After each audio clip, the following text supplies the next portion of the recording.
Hola, bueno, esta es la semana 3 y el día número 4, week 3, day 4. Y hoy es jueves, septiembre 12. So today we're going to cover some vocabulary about academic life, about university places and objects and different things that have to do with college life. We're going to also look at the verb estar, which also means to be, and related to that is going to be emotions and states of being. Okay, so you have several activities, just one recording here. Okay. Muy bien, so vamos a el ebook here. Okay, muy bien. So here, página 74, we have here, en la universidad. So we're going to talk about university places and objects. Los lugares. Los lugares means the places around town, around college, around campus. Okay, so you have different places that you can see in a campus. Okay, so you have el gimnasio, the gym, el estadio, stadium, el estadio, estadio Puma, el cuarto, the room, el cuarto está en la residencia. Okay, this is the dorm. Residencia central. Central is just the name of the residencia. Residencia es de estudiantes. Okay, el cuarto, a dorm room. La librería is a bookstore. Okay, biblioteca is the library. Okay, biblioteca, la librería. Cafetería, la cafetería, la cafetería, y centro estudiantil, the student center. And residencia estudiantil would be the dorms, okay, the student dorms, okay. Muy bien, so here's some other words, otras palabras útiles. El apartamento, apartment, el edificio, building, el laboratorio, la tienda, okay. So el edificio, the building, you can say el edificio de la librería, el edificio de la biblioteca, okay, el edificio de la cafetería, etcétera, etcétera. ¿Sí? Okay. Now, around the dorm room, la residencia, this is a dorm room. Okay, so you can have a radio, el radio, or la radio, okay. According to this book, this text, el radio is the actual machine, okay, and la radio is the station, okay. I think it says here something. No, it doesn't. Okay. Okay. Oh, right here. El radio is the radio, and la radio is the broadcast. Okay.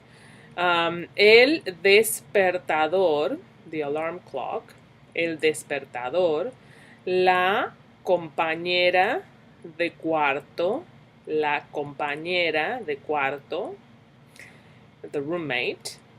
It's a girl. If it were a guy, if it were guys, it would be el compañero de cuarto. El reloj, the clock. La televisión,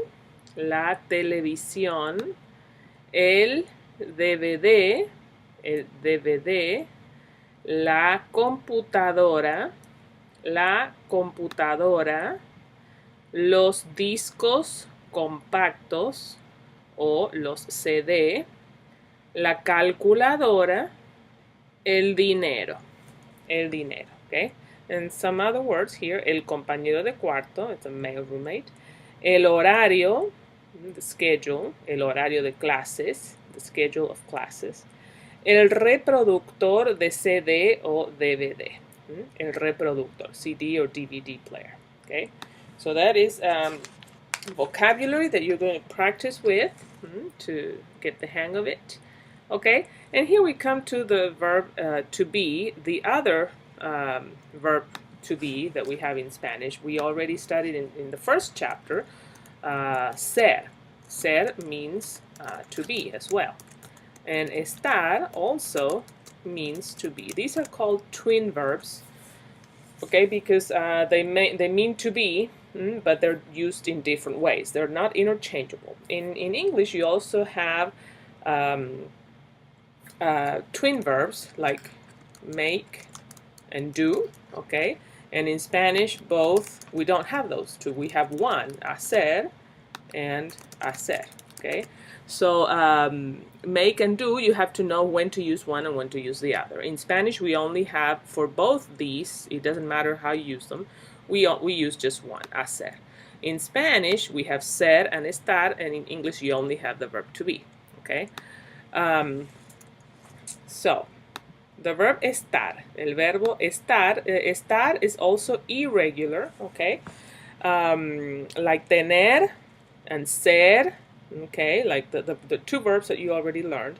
Estar is not a regular verb, it's irregular. So you can't simply drop the infinitive ending and then add the usual ar endings. It's irregular. So you just have to learn how to conjugate it, okay?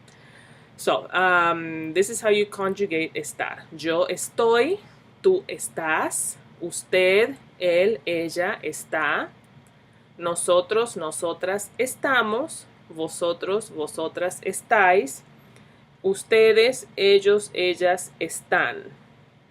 Okay? Muy bien. So, when do we use estar? Ser and estar are not interchangeable because they are used differently.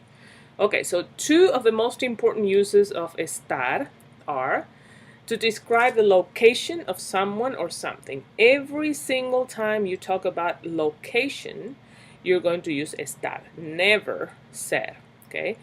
Manuel está en la sala de clase. So Manuel is in the classroom, the location.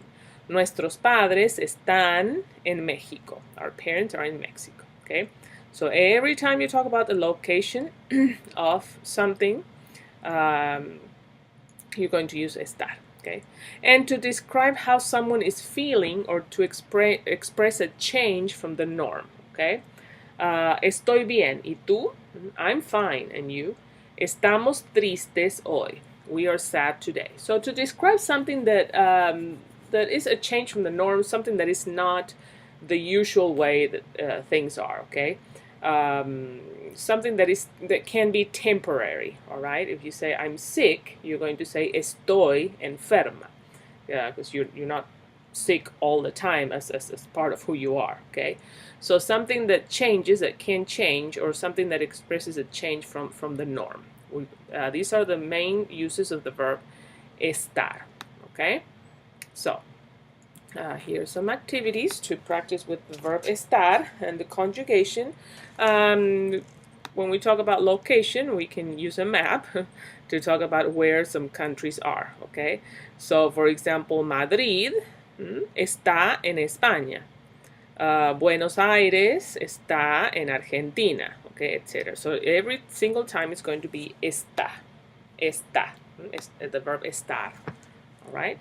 Okay, so one way that we can combine, pronouns and the verb estar is with emotions and states of being, because these are things that can change, okay? Articulating emotions and states of being. So here we have some people. We have Chema y Gloria. Okay, Chema y Gloria.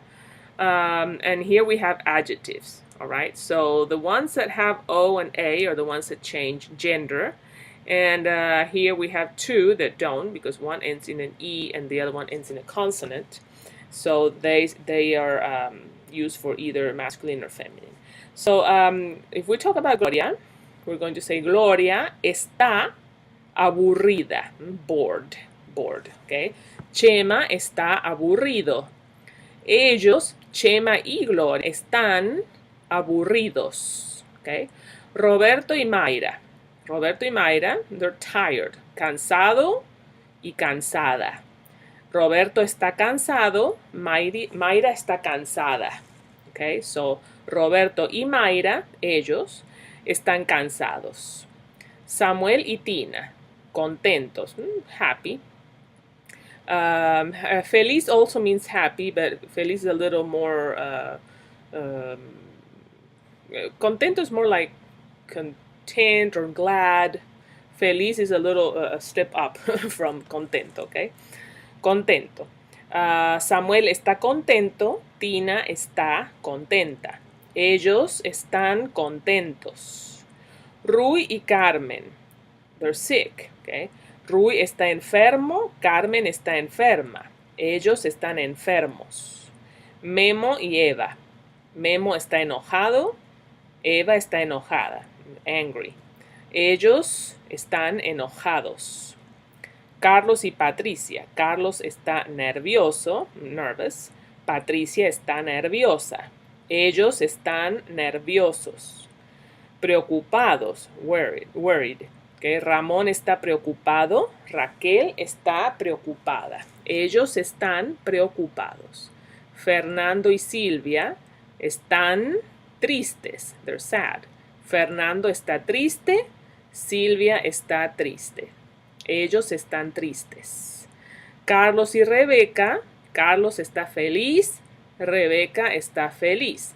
Now that ends with a Z, so if you remember how to make a plural out of something that ends with a Z, we had to drop the Z and we're going to change it for a C and then ES.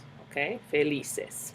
So Carlos y Rebeca están felices. Okay, so we use the verb estar with these adjectives because they are things that can change, that they're temporary states. Okay, the things that can change. Okay, so that is the main thing you need to know about the verb estar used with adjectives that denote a change from the norm or something that is temporary. Okay, muy bien. So tomorrow, mañana, terminamos el capítulo. Tomorrow we're going to finish the chapter. We're going to talk a little bit more about the verb gustar that we looked at briefly in the first chapter, and we're going to finish off this chapter. Okay? Muy bien, hasta mañana. Adiós.